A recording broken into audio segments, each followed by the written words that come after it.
But what's happening in MacDonald is the raven, the sexton, is taking the worm, throwing it up, and transforming into a butterfly, something that flies that's unique too with the patterns.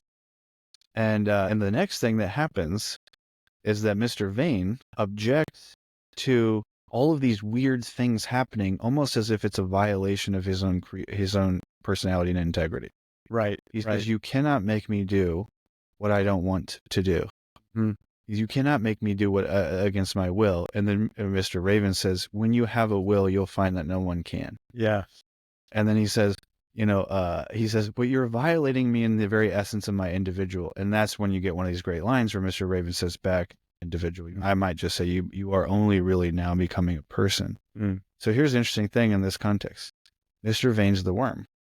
And what's happening through this whole story, it's a story of deification. What's happening is the raven, the sexton of the cemetery of the universe, right, by the way, so it's this massive cosmic role, is taking one by one a worm, and people who probably self-loathe as well think they're no better than a worm, think they should always remember where they come from because there's an order to things, and you should respect your superiors, and that's the way it goes, right? And the raven is constantly violating that. Yes. And what he says at one point, he says, "This is the way, if only all the clergy would do this." Yes. Well, the next little part, the raven says, "That is the business of a sexton, if only the rest of the clergy understood it as well."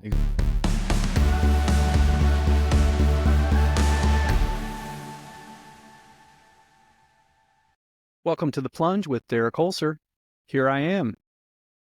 I'm Derek. The Plunge is a series of conversations on theology, philosophy, and culture, and you are joining us in episode 6 on the book Lilith by George MacDonald. As you've come to discover if you've been around The Plunge for any length of time, our structure is to have a series of conversations on a single topic over a period of 6 to 8 weeks. And so we're nearing the home stretch of this series on Lilith, George MacDonald's tale of life through death. And I'm really delighted because I've had the opportunity for the final 3 episodes of this series to partner with Jordan Daniel Wood, scholar. And so this week and next week features conversation with Jordan. And the following week is a conversation with Jordan Daniel Wood and Chris Green. And that will conclude the series on Lilith. Stay tuned for the following series, which is on C.S. Lewis's book, The Great Divorce. I think you'll enjoy that as well. As to what's going on here, it's flannel weather. Fall is nice, isn't it? I mean, so many people get anxious about returning to school, but I was fortunate. It was a lot of fun for me to go back to school and to get 1 or 2 new outfits and maybe a new pair of shoes. And of course, that backpack and Trapper Keeper, lunchbox. My friends had A-Team and pro wrestling. Mine were always like sports teams. I might have had Scooby-Doo once when I was in elementary school, but be that as it may, let's return to the plunge, shall we? Today's guest is Dr. Jordan Daniel Wood. Jordan is the assistant professor of theology at Belmont University. He's also the author of The Whole Mystery of Christ, Creation as Incarnation in Maximus Confessor, a great book that I highly recommend if you're curious about incarnation and creation. His essays can be found on his Substack entitled Words in Flesh. In this conversation, Jordan references 2 passages in the book of Psalms that have been interpreted by some people, as you'll note in the conversation that follows, to give, as much of the text does, anthropomorphic tendencies or attributions to God. And in these 2 specific examples, Psalm 78, verse 65, the Lord awakes from sleep as a warrior awakening from his drunkenness, and Psalm 22:6, in which a prophetic psalm describes the Lord as a worm and not a man, a reproach of men and despised by the people. Obviously, like with all texts, there's a variety of interpretive lenses and hermeneutics people use, but in the case of this conversation, I just wanted to highlight those 2 passages. Again, Psalm 78:65 and Psalm 22:6. I wanted to mention in this episode, I reference a book, and at the time I couldn't recall the author's name, but the book is by Laura Miller, and the title of the book is The Magician's Book, A Skeptic's Adventures in Narnia. It has nothing to do with Jordan's work, but I just wanted to clarify that at the outset. On a personal note, Jordan has graciously joined me for multiple conversations. I've always found him to be an engaging and engaged participant in important dialogues of our day. He's very active on X, formerly Twitter, and you may want to check him out there as well. I'll put his Twitter handle right here on the screen, as well as in the show notes. It's at Jordan, Jordan, capital W, 41069857. Again, at Jordan W, 41069857. I don't know if that's his phone number, but that's where you can find him on Twitter. You'll know it's him when you see the profile picture of George MacDonald. Anyway, Jordan is kind and determined, thoughtful, and brimming with jovial highlights. He's a good man, and I'm grateful for his willingness to take the plunge.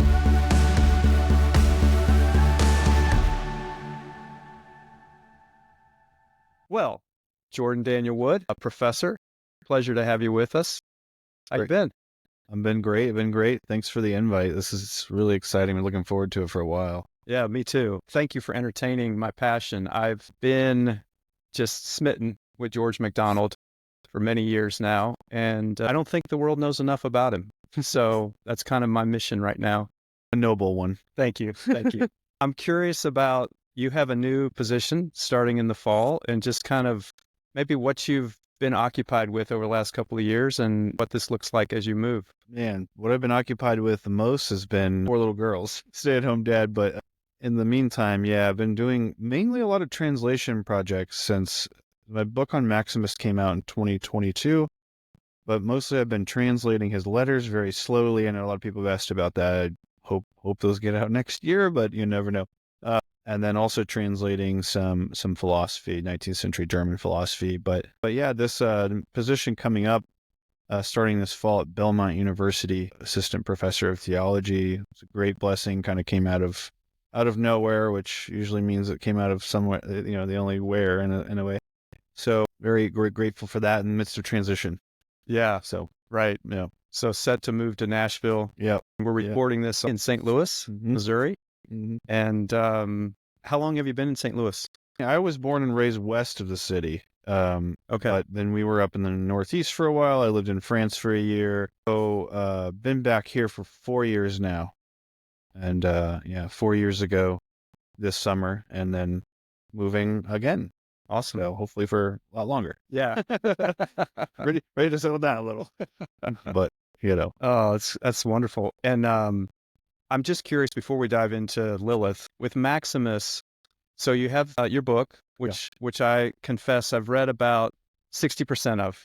That's actually pretty good. It's sitting there with 4 other books that are all in the same place, but just a beautiful, compelling work. And you're continuing to translate other works of his. I'm a novice with Maximus, so what are the letters that you're working on? Yeah, so it's a collection of letters. There's about 49 of them, and their lengths vary widely. Some of them are half a page. Some of the, I think, most interesting ones are, upwards of 20 pages. I think probably the heart of that collection is there are 5 what are called the Christological letters. They're sort of his longest meditations and developments in Christology, but interestingly, they've never been translated into English. Wow. And so that's something I thought of years ago to do as I was working on researching him, and still working on those letters are actually done. But trying to now get to the smaller letters and have a full package. It'll be 1 volume with the Fathers of the Church series, CUAP, and those are really beautiful volumes. So that'll come out hopefully in the next year or so, and so that's kind of the reason though I wanted to turn to them, is because it gives a very different. I mean, Maximus is interesting because he most of his writings are responses to questions. There are some treatises, but very rarely. Most of the time, it's like one of his former abbots or something submits him a list of 65 questions, like what's this text about? What's this? And then it becomes a platform for him to develop all kinds of thought. So in a way, the whole corpus is pretty unsystematic. And so you have to wade through all this. It's occasional.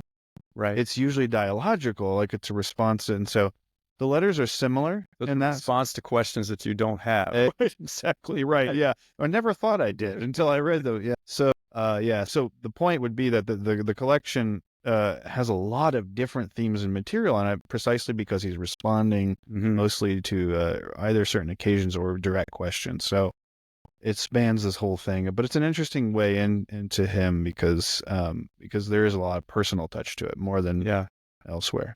Wow. Forgive me if I'm inaccurate here, but I think in a previous conversation, you're also a priest. Is that, I'm not. You're not. Okay.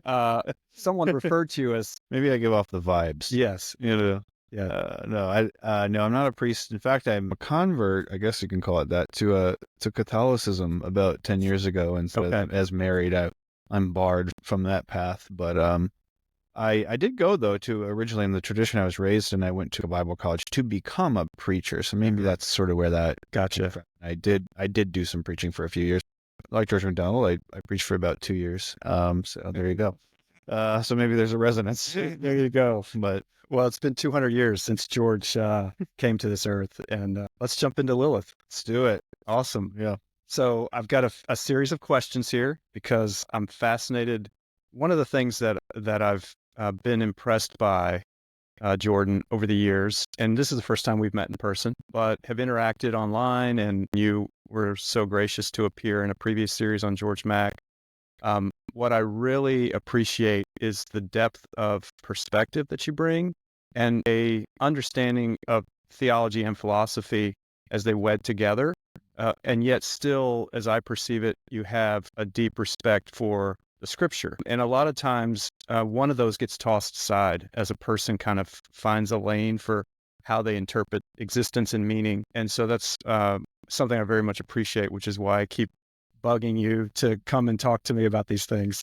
So a little personal history for Jordan and I is, at least for me, it was a meaningful interaction. I had commented on something on Twitter, now X, and Jordan had replied, and we both discovered this Midwestern love for Rich Mullins that was shared. Right.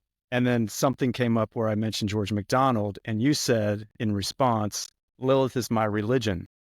And so my first question is, it struck me as such a profound, simple, but deep statement. What does that statement mean then? Does it still mean that to you now? And how would you expand on that thought? Yeah. I think so in a way it means the same thing as it meant then, but that's only because it kind of has depths, to it that I can't necessarily always plumb.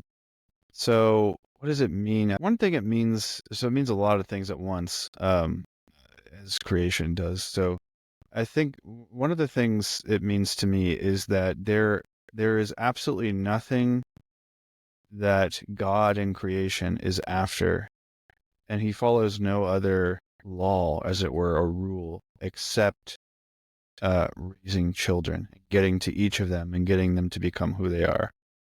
What I love about Lilith is it's not just another instance of fantasy or something where it's like, hey, here's a cool story about a weird world or a set of portals where you go through just bizarre experiences. And a lot of great fantasy literature isn't that either. I mean, that's a superficial way to read it. But you get the sense throughout, especially throughout Lilith, and it's why, like, in the first 50 pages or so, you're sort of being introduced to these weird, strange experiences and conversations that the two main characters are having. But you get the sense that on the one hand, there are no rules. On the other hand, there's a deep consistency. And I think it was W.H. Auden who said that this is what makes George MacDonald so brilliant. I think later C.S. Lewis would refer to this as mythopoetic writing, and that he's a genius in this. Lewis has one estimation of MacDonald's actual writing, and then Auden's a little softer on him. I actually think he appreciates it a little more. But what they do seem to agree on is that George MacDonald had this special genius that they will call the mythopoetic. And I think Auden says it's not just a simplistic allegory where you have a story where one thing means, is a symbol for some reality. That's just sort of boring. That kind of is just like a sort of draw one-to-one correlations. It's simple. It's a simple story, but it's also not so utterly chaotic that you lose the consistency or thread. Yeah. And I think that's like a sort of genre observation, and George MacDonald as an author in that genre. But the deeper significance, getting back to what the remark that I made to you, is that to me, this is exactly God's disposition and his goal in creation. It's, we tend to perceive, and I'm sure we'll get to this a little later, we tend to begin as Mr. Vane does. It says in the beginning, he loved in his library, whereas he loved to read the works of Ptolemy. Dante's thrown in there. I kind of think for George MacDonald's own affinity for Dante, he just can't help it. Like, everyone loves Dante no matter what. But like, the Bacons and Boyle, I mean, these are, it's interesting because you can notice these are systems that have fixed general rules that govern the order of things. Like Ptolemy, of course, Ptolemaic universe. There's a critique throughout the novel of that way, that sort of mindset, this sort of matrix, mathematical matrix order. Everything is about order mindset. It's a general one. It's one that doesn't pay attention to the particularities of people, the living thing, and instead is obsessed with, say, the written word, the book, which is actually just dead, So there's a whole critique through there. But what I appreciate about George MacDonald's own way of writing that, his style as a mythopoetic, is that I think what he's doing is performing and in a sense really contributing to God's own act of creation, which is that God will create a world that is perfectly suited to every single person's coming to choose to become who they are. Yeah. And that's the only rule. In a sense, the only rule is love, then. Yes. The only metaphysical law or law of nature is love. We tend to think, like especially the modern mindset, fixated on systems, the scientific outlook and stuff. We tend to think if we just knew all the rules, we could predict everything and kind of then control everything. Yeah. But what we don't realize is that God really isn't interested in control. He's interested in love. And so I think that when I say Lilith is my religion, I feel like that's performed by the way he wrote it, like he's enacting it. And you can really tell that the care he takes with the characters is he just wants to be true, not just to them, but to their process of becoming who they really are. Right. And so that it's a remark that George MacDonald makes in The Fantastic Imagination, that essay.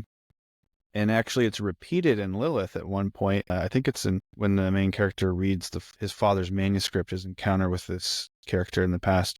Oh, yeah. He says the only thing that can never change is the moral law. Yes. Or I would just say the law of love. Everything else can. Yeah. So, like, it also reminds me of another passage in Robert Falconer, where Robert says to somebody he's accompanying in the city, he says, you should not ever believe God is doing anything less than the best for anyone at any particular time. Right. Regardless of what you do. Right.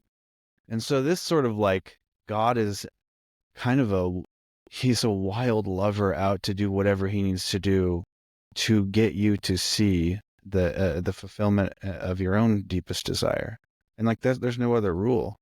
So if Mr. Vane has to be brought through this world where a tree and his hearth occupy the same space and time, that seems to violate physical laws of nature, although maybe less so nowadays with quantum and stuff. But sure.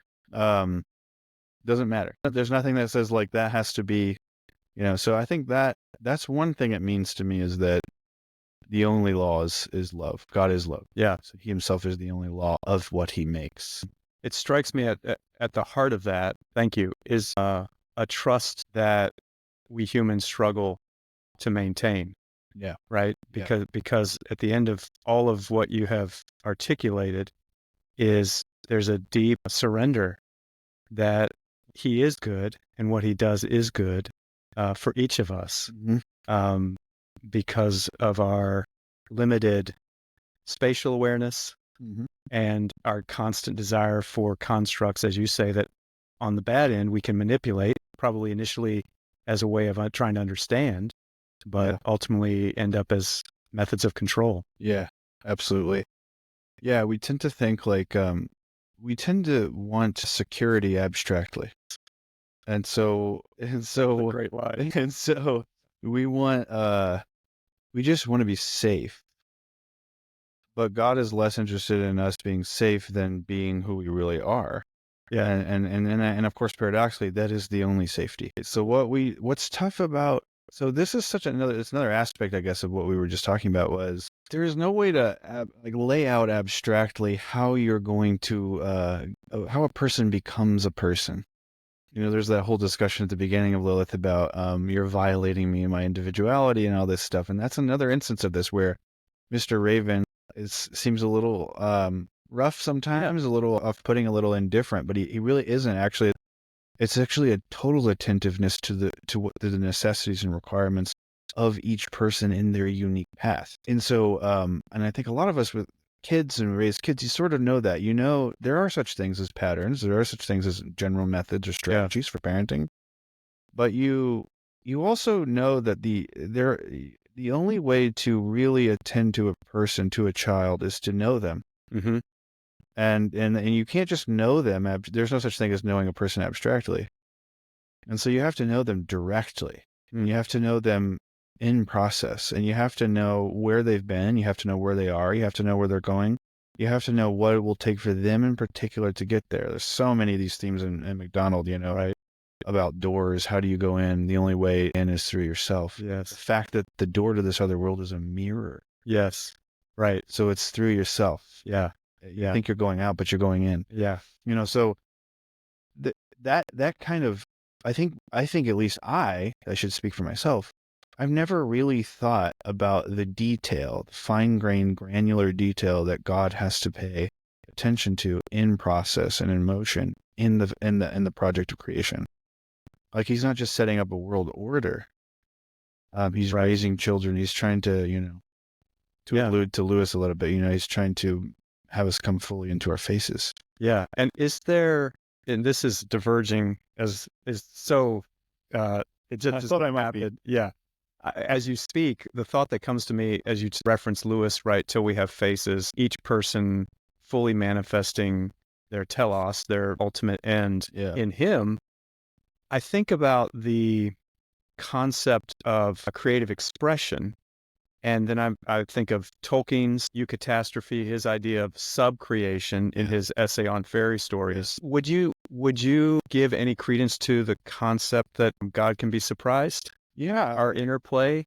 I think so. That's a great question. I mean, this goes to the heart of the essence of creativity. Like, what is it? Here's where I would start, and then I'd have to think through how to unpack it. So I'm always like jumping ahead. I think God is eternally surprised. So the surprise isn't, we tend to think that, well, because we experience things in process and one at a time, as it were, because we're finite, the conditions of so we're kind of back to the thing about physical laws, because we really do think that if we apprehend something, it must be real. So if something's intelligible to us, and not just real, but it must be kind of the limits of reality. All the while we fail to realize that we have just transcended them, otherwise we wouldn't perceive them. So the spirit is already more than anything we grasp. So we ourselves are already more than anything we grasp, which should tell us that personality, love, intersubjectivity, these are the truths of reality that we're only coming into. So that's a different track there. I'll sideline that for a second. But it's I would want to say, right, because the temptation is to say, in order to be surprised, we start to make criteria. What is it like to be surprised? What are the conditions of being surprised, right? And so we're going to start making laws again, general laws, an abstract sort of world. And so we're going to say, well, it's something you didn't expect, and then you encounter it or something, and it sort of startles you. So it has some commonality with fear, but also awe, also kind of overwhelming.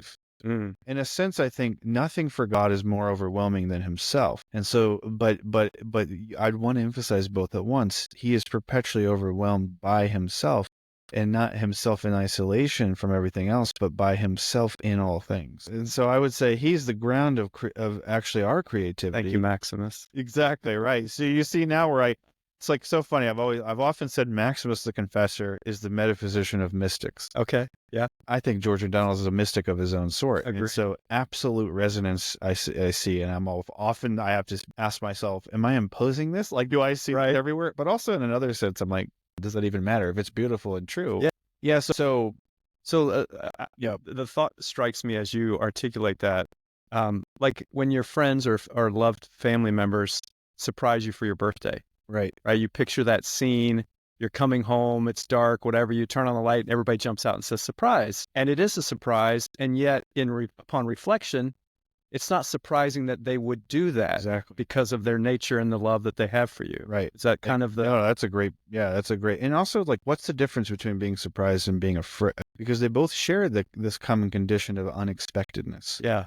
The difference would be kind of what you're saying is that the surprise. You would want to use the word surprise in your example, because it's joyful. Yeah, and it's connected to love and the actual relation you have to the people surprising you, and that's what makes it meaningful. And this is what makes it brim with meaning, joy, delight, all the other words you want to say.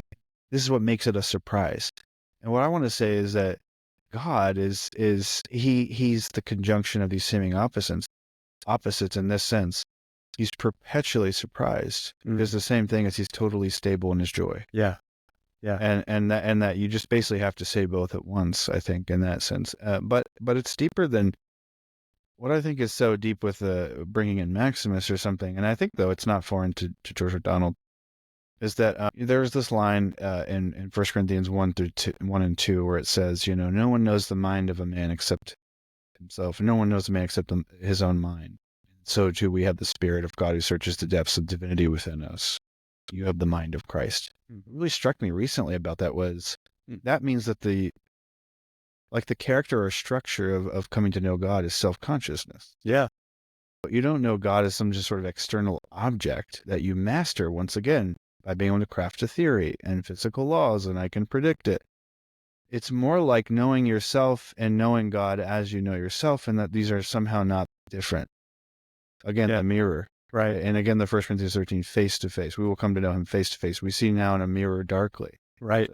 But we will know him face to face. Know as we are known. And it's love that gets you there, right? Because earlier in that chapter, it's if I can fathom all mysteries and have all knowledge, but have not love, I have nothing. I can construct all the physical laws. Exactly. Right? So what in that, right? And one way I would say it in MacDonald's idiom is that chapter says that there's nothing more stable than love.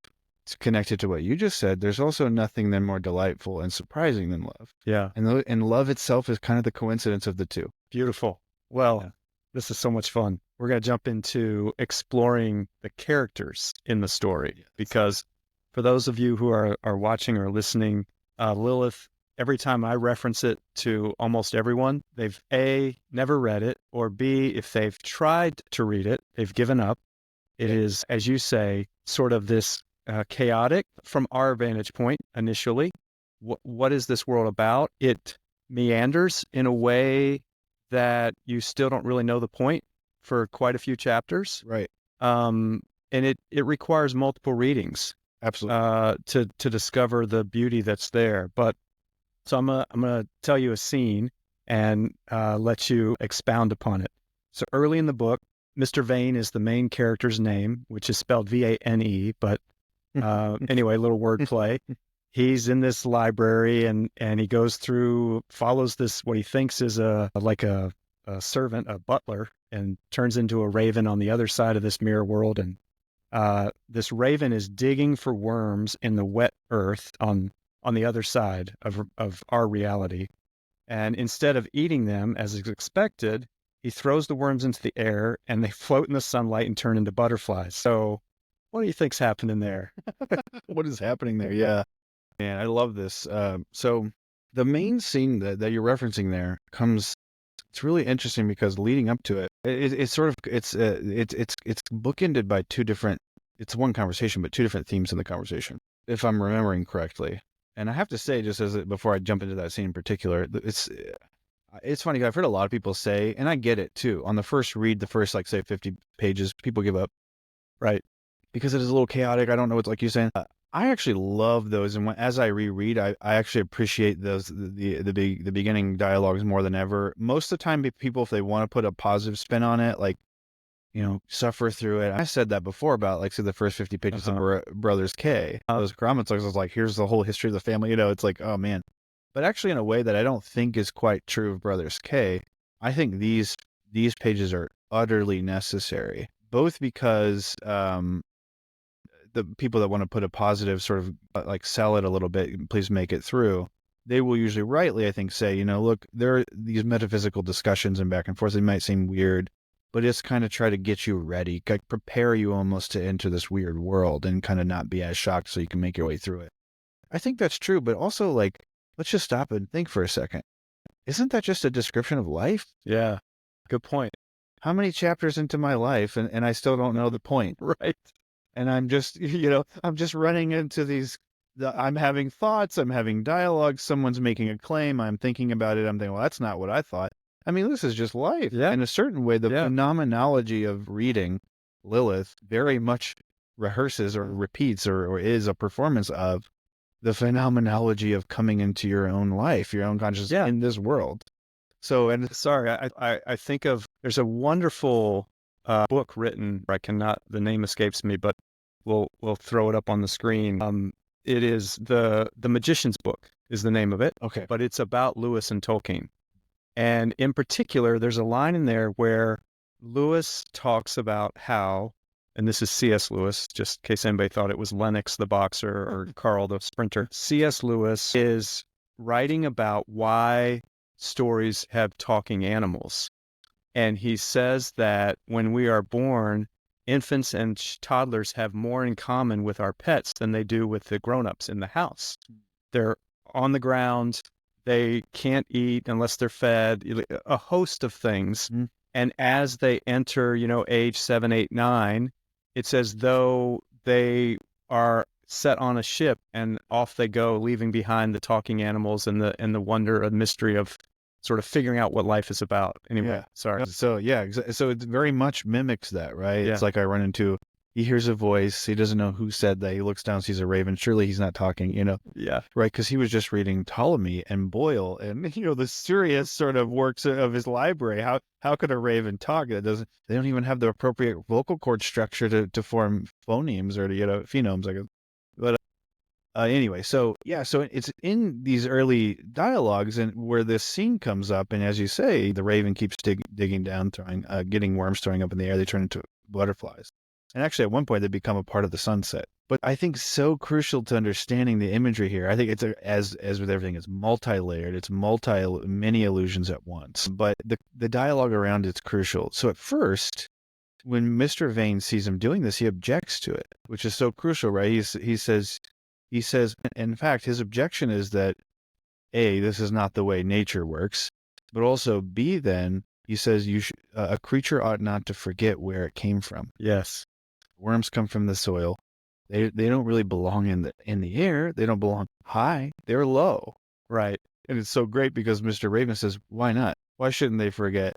And then he says, well, because then they will cease to respect their superiors. So look, we got that same theme. There's an order. Yeah. Wow. Things have their places. High, low, middle. You shouldn't violate the order.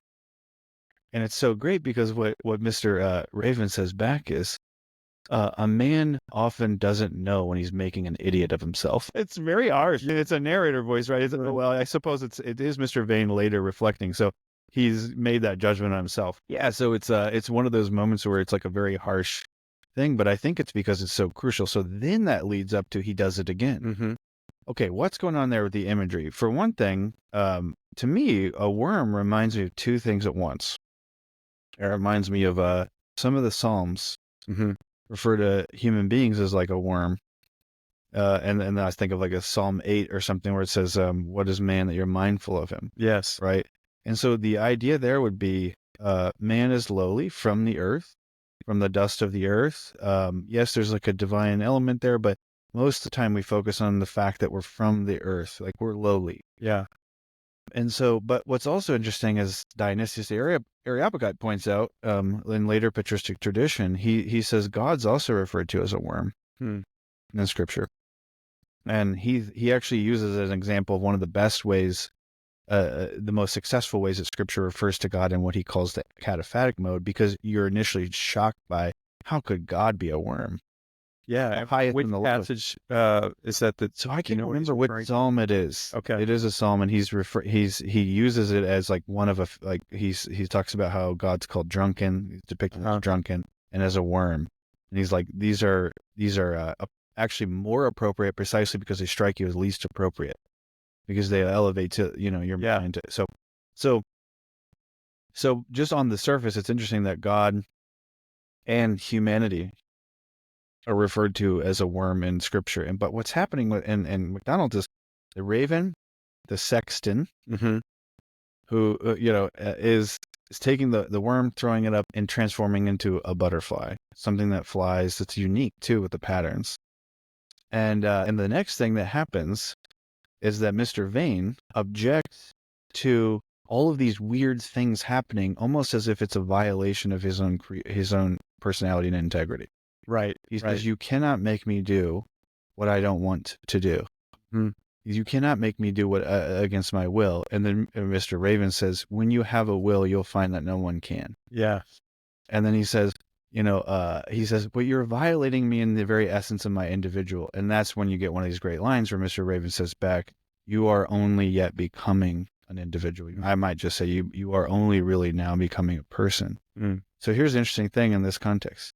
Mr. Vane's the worm. And what's happening through this whole story, it's a story of deification. What's happening is the raven, the sexton of the cemetery of the universe, right, by the way, so it's this massive cosmic role, is taking one by one a worm, and people who probably self-loathe as well think they're no better than a worm, think they should always remember where they come from because there's an order to things, and you should respect your superiors, and that's the way it goes, right? And the raven is constantly violating that. Yes. All he's ever, and what he says at one point, he says, this is the way, if only all the clergy would do this. Yes. Well, the next little part, the raven says, that is the business of a sexton, if only the rest of the clergy understood it as well. Exactly. And if we'll pause just for a second, I don't want to lose your train of thought, but for those who are trying to keep up, the raven is also the sexton, or a priest, preacher, whatever. Exactly, yeah. And also becomes Adam, I believe, as the way this morphs over the story. So anyway, and he's the librarian. Yes, yeah, back on in our world, yeah. And then in one point he himself makes the connection. He says the two professions are not dissimilar. Yes. And he ends up saying basically the books that I organize, tend to, are people. Yeah. Or to mix the imagery, right, or worms that are made into butterflies, or, and actually it's a wonderful line later. He says, Mr. Raven says to Mr. Vane, I haven't read in a long time. I used to be a bookworm. He said, I used to be a bookworm. Yeah. Now I go and float with the butterflies. And Mr. Vane later comments on his own life, and he says, I have always chosen the dead rather than the living, to have my nose in a book rather than just into the man and woman before me, right? Right. So all of these themes together, to me, it's a wonderful place. It's a wonderful image to like really open up Lilith, because in a sense, the whole of Lilith is turning the worm, Mr. Vane, Mr. Empty, Mr. Only you're from the earth, and that's where you're from and that's where you're going, it's deifying him. It's turning him into a butterfly that raises and becomes one with the sunset. Yeah. And one of the things that the Mr. Raven says to Mr. Vane is, because Mr. Vane says, they need to return back from where they came. And he says, well, where did they come from? He says, well, you just saw they came from the earth. He says, that's where they come from last, but not first. Right. Where they come from first is above. Right. So that hopefully people are getting the sense there's so many layers and illusions packed into a very simple motion. Because what you just described is a single action that's just repeated. Head in the soil, worm thrown up, butterfly. Like, that's it. And how long have we been talking about? Right. It's about 15 minutes. But the last little note I'll make about that image is the transformation isn't just lower to higher. That's true. It's not just from, in a sense, false origin, the true origin, which is also your true end. Yeah. But it's also a process of transformation to becoming more, in MacDonald's words, individual. Yes. Worms all look the same. Butterflies, some of them look the same, but they're beautiful. Mhm. They're distinctive. And so I think there's also that sense of the process of becoming God is simultaneously the process of becoming yourself. Yeah. And the sexton, you can make a direct application as MacDonald does with that one line you read. That's really what being a priest should be about. Yeah. That's what being a sexton, that's what being a preacher, that's what maybe just say being a good person is about. Yeah. Is seeing in others not where they came from last, seeing where they came from first, Mm-hmm. and returning them back that way, even if you think that breaks the laws of nature. Right. That's perfect. Perfect. All right. Well, we'll move on to another metamorphosis. So there are birds that are prayers. Mm-hmm. And MacDonald communicates in this passage, and I have the book here in case we need to reference a specific page, but that thoughts become material in ways we don't consider. And he writes, all live things were thoughts to begin with. I love this little aside. And are fit, therefore, to be used by those that think. When one says to the great thinker, God, here is one of my thoughts. I am thinking it now. That is a prayer, a word to the big heart from one of its own little hearts. Mm-hmm. And so anyway, this sort of, again, to your point earlier, our systematic stratification of reality Mm-hmm. prevents us from comprehending, oh yeah, maybe it's sort of fantastical that thoughts become matter. Yeah. But that's the entire construct if you hold the belief that there's a creator. Right. That it originated in that manner, and so ourselves likewise. Any comments on that? Oh yeah. It's wonderful. And hopefully, I mean, people haven't read this stuff. Like hopefully you're getting the sense like this is what happens when you read George MacDonald. You get like you're just quoting an aside there. Like this isn't even like a main action or something in the plot, but it's so profound. Okay, so I think a few things are going on, probably more, but what I perceive is this. On the one hand, we tend to think dualistically. Like I have an inner life and I have an outer life, a private, public life, mental, physical. Mm-hmm. And my thoughts then appeared to me as something almost less than real. And so we often talk this way, like, an intention is there first and you bring it into reality, or, you have a thought, you embody it. And there's some truth to that, of course. But we're still kind of always caught between, like, which one is more real in a way. In a certain way, you can all the way go through the whole history of at least Western philosophy, and I think broader than that, and say, most systems or philosophers choose kind of one or the other, which is more real, the mind or the matter, which is more real, the ideal, the idea, or the reality, the concrete materiality. And if you begin with that sort of bifurcation, that either or dilemma, it's very hard to see how you'll ever get a real living unity. But what's so constantly interesting, and I do think MacDonald's is influenced by the post-Kantian idealist tradition here in Romantics and so forth, and Samuel Coleridge and others, that you yourself are already living proof that dilemma is not ultimate. It's precisely because you're both physical and mental, mind and matter, that neither one conceived apart from the other is the whole truth. Yeah. The whole truth is the living unity that you yourself are. So once again, spirit or personality, self-consciousness, whatever you want to call it, is itself testifying to itself that the whole of reality, the truth, the heart of the world is more than any of your initial ideas about them. Although you need somewhere to start. So it's not like it's bad to have ideas about this. Now, so I think this is a world for one, well, the first thing that strikes me is this is a world, the world that Mr. Raven is leading Mr. Vane through, where that kind of bifurcation is already getting blurred, which is to say it's becoming more alive, right, or more awake. Or there's a line earlier in the book where Mr. Raven says we don't waste our intellects here with generalities, and I think part of the reason is because they're always trying to think towards life in living things, not away from them. But very often what we do is when we try to conceptualize or systematize, we take things apart mentally. But that's like turning something alive into a corpse, because you're separating its parts from its living unity. So this is a world automatically where that very distinction is starting to be questioned. Yeah. Which is to say it's becoming more alive, more like God. That immediately raises the second part. So what then is the relationship between God and the world? Because after all, materiality and these things we're talking about, mind, matter, these all come from God. And so what's so interesting is to say the connection between God and the world has to actually itself be more than the way we conceive mind and matter relating now. Whichever direction you go, does mind control matter? Does matter control mind? Both of them, since they both come from God, the process of coming from God and returning to God has to exceed them. And it looks like becoming one in a way that seems impossible to our minds, to our generalities, right? Again, through love. Yeah. This is what happens in love. The last thing I'll say is this part about the prayer. It really reminds me a lot of what he says again in the Fantastic Imagination about words, which is sort of another way of saying it.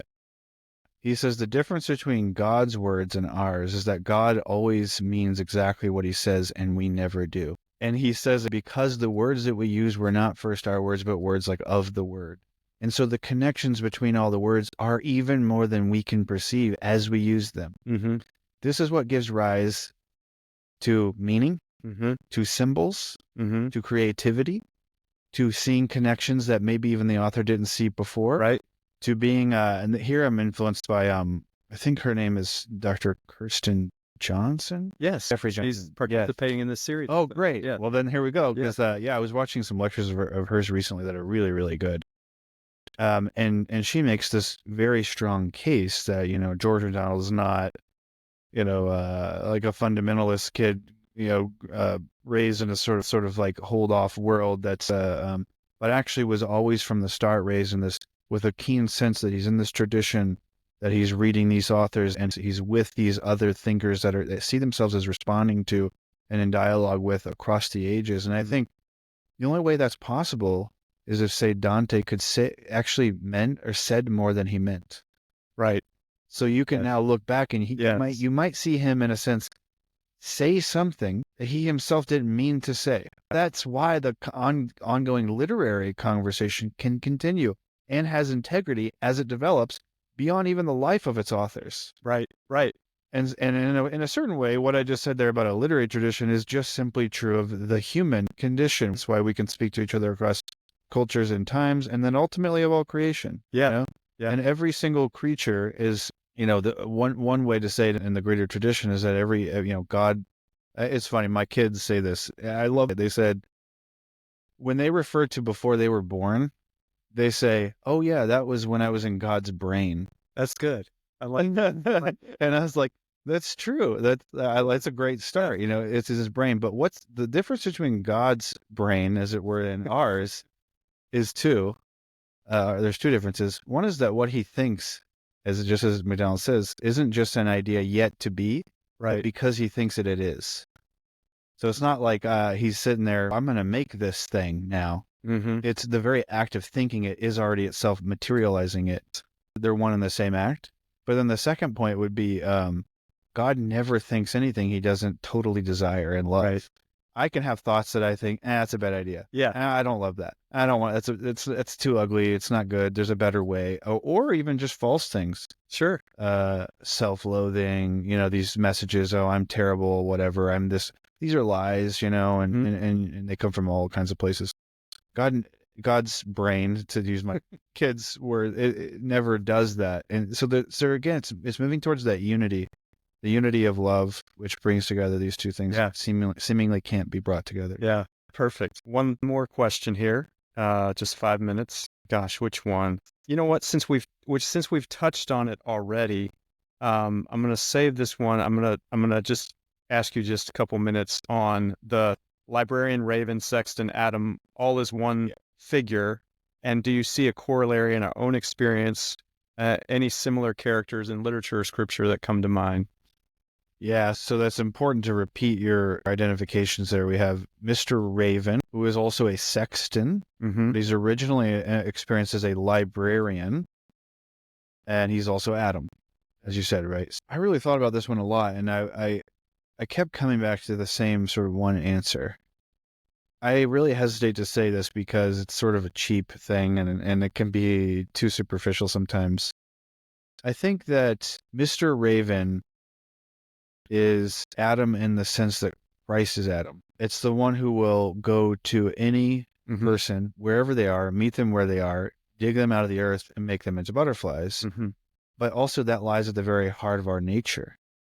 So like there's a certain tradition in Christian tradition, like say the Greek fathers like St. Gregory of Nyssa or St. Maximus, who will sometimes interpret Adam not as like a particular just one individual along in prehistoric times or something, but explicitly as the collective whole of all human beings at once, as it were personified. What does it sound like? It sounds like cosmic Christ.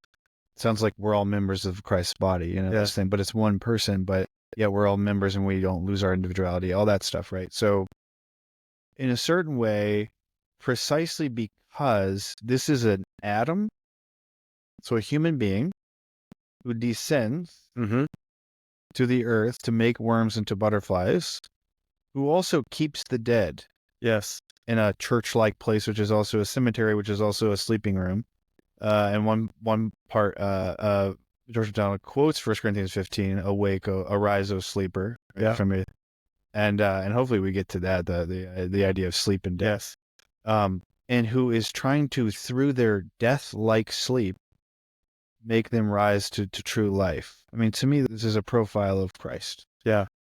I don't want to simply say that's where Christ shows up, because I think that would already betray the particularity and universality of Christ as a cosmic person, as the cosmic person who's also the second person of the Trinity.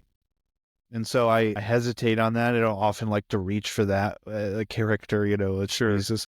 But, you know, I think that's where I keep going back. It's almost like precisely because he is Christ, he can be all these other things. Yeah. Perfect. Yeah. I'm satisfied. Yeah.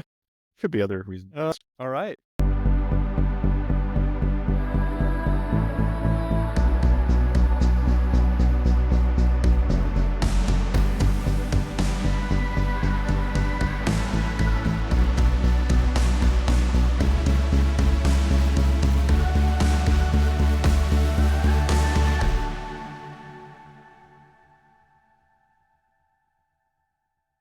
Today's episode of The Plunge is sponsored by the word metamorphosis.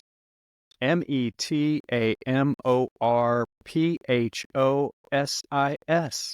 Metamorphosis. In an insect or an amphibian, it's the process of transformation from an immature form to an adult form in 2 or more distinct stages. Of course, a tadpole turns into a frog, a caterpillar turns into a butterfly. Those are 2 of the most common forms of metamorphosis. It's also used to refer to a change of the form or nature of a thing or person into a completely different one by natural or supernatural means. Many of us may experience metamorphosis in our own life. Ideas or concepts we once held as core to our identity, our personhood, and our view of reality may be shaken by the events of life, and we may emerge from those circumstances with new insight and a completely different way of being. That is metamorphosis. It's also a novel that was written by Franz Kafka in 1915 about a man who woke up one day to find himself inexplicably transformed into a huge insect, like a cockroach, and exploring the limitations of going from a human to a bug. Not the first time that's been done, nor the last. Jeff Goldblum starred in a film, The Fly, I believe. Yeah. Anyway, thank you, Metamorphosis. May we all be in the process of transformation from one level to the next, however long that may take, and whatever channels we have to travail. Metamorphosis. Thank you, Metamorphosis, for sponsoring today's episode of The Plunge.